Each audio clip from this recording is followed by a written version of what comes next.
తీసేది ఆటన సిక్కలానా పరువు పరువు అంటూ తీస్తిరిగదనే పరుగు పానం పోయినంక మోగేదే డప్పుల దరువు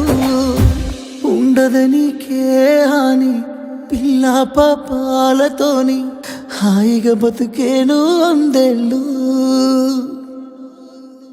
నువ్వు పువ్వులు అల్లుకొని పోతున్నవే అత్తగారింటికి నీ పువ్వులు జల్లుకొని పోతున్ననే కాలే తాటికి నువ్వు పువ్వులు అల్లుకొని